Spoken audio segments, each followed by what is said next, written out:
अमेरिकी राष्ट्रपति की रवानगी होगी और अंतर्राष्ट्रीय एयरपोर्ट के पालम टेक्निकल एरिया से उनका एयरफोर्स वन विमान जो खड़ा हुआ नजर आ रहा है और जो जानकारी आ रही है उसमें 1:50 का वक्त है। बाला, किस तरह की तैयारी और क्या और जानकारी मिल पा रही है और कितना वक्त है? और हेलो।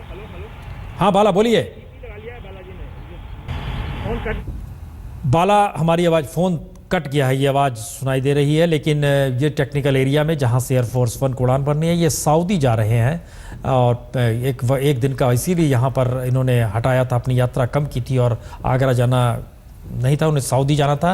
वहाँ पे जो शरीक होना है उन्हें, और इन सब के बीच अंतिम संस्कार में जो वहाँ के शेख की मृत्यु हुई है। और इन सब के बीच एक जानकारी और दे दें कि दरअसल बराक ओबामा अब से कुछ देर पहले जो था उसमें एम्बेसी के लोगों से मुलाकात कर रहे थे।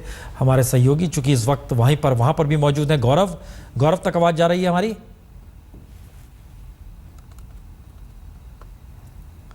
बाला, हमारी आवाज़ अब तक आ रही है?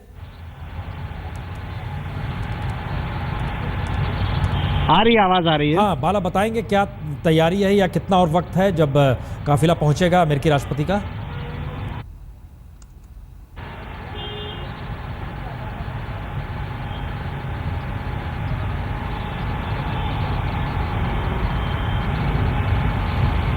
बताइए बाला।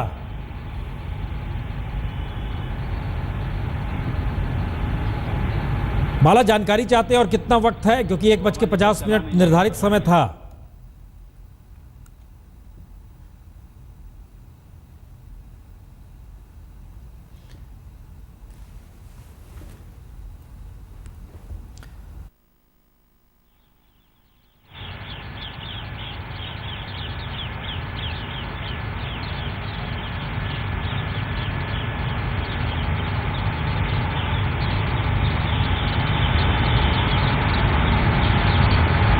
सवाल कोई पूछेगा?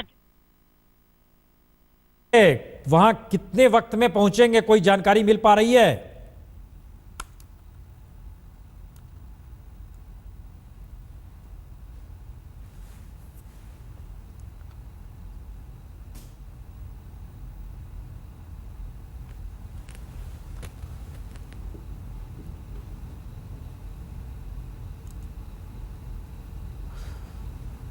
तो चलिए, नहीं जा रही है, जाहिर है वहाँ पर सऊदी वहाँ जाना है। सऊदी के किंग की मृत्यु के बाद उनके कंडोलेंस में उनमें शरीक होना है। किंग अब्दुल्ला की जो निधन हुआ है उसमें उन्हें शरीक होना है। और इन सब के बीच जानकारी सऊदी से भी आ रही है कि सऊदी अरेबिया के न्यू किंग जो है सलमान बिन अब्दुल अजीज़, उनसे मुलाकात बराक ओबामा की वहाँ पर रियाद में होगी और इन सब के बीच वो वहाँ पर शरीक होंगे, उनके कंडोलेंस मीटिंग में भी शरीक होंगे। हालांकि इससे पहले अमेरिकी वाइस प्रेसिडेंट जो बाइडेन की जाने की बात थी, लेकिन अपनी यात्रा भारत में एक दिन की कम करते हुए आगरा नहीं जाकर वो सीधे सऊदी रवाना हो रहे हैं। और महत्वपूर्ण है कि शुक्रवार के दिन बीमारी के दौर में थे किंग सलमान साहब, उनकी निधन के बाद ये खबर आई और उसी के बाद ये यात्रा एक दिन कम की गई। और इन सब के बीच जो 3 दिन की या कहें 2.5 दिन की जो यात्रा रही, तकरीबन 50-51-52 घंटे गुजारे भारत में, उसमें कई स्थितियों में अमेरिका भारत के नज़दीक आ रहा है। इसको लेकर चाइना की तरफ से चिंता जरूर नज़र खुले तौर पर आ गई, पाकिस्तान की तरफ से नज़र आ गई, पाकिस्तान और चीन के बीच बनते संबंधों के मद्देनज़र आ गई, क्योंकि ना सिर्फ रक्षा के क्षेत्र में परमाणु संबंधों के मद्देनज़र दोनों देश निकट आ रहे हैं, बल्कि पहली बार सांस्कृतिक और सामाजिक तौर पर भी निकटता आ रही है। यह खुले तौर पर बराक ओबामा के भाषण में नजर आया। तो भारत और अमेरिका के संबंधों के मद्देनजर जिस बात का जिक्र किया गया, हम पहले आपको वो सुनाते हैं क्या कहा बराक ओबामा ने। India and the United States are not just natural partners. I believe America can be India's best partner. I believe that.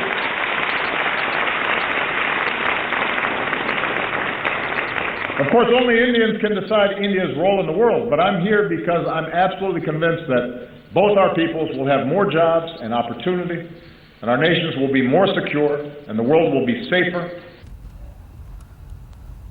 दरअसल ये कई मायनों में महत्वपूर्ण है। अपने भाषण के जिक्र में बराक ओबामा ने हर धर्म में दोनों देशों में लोग रहते हैं, इसका जिक्र करते हुए इस बात का भी जिक्र किया कि हर धर्म का सम्मान होना चाहिए, धर्म के प्रचार प्रसार की आज़ादी भी होनी चाहिए। ये पहले सुनिए कहा क्या गया।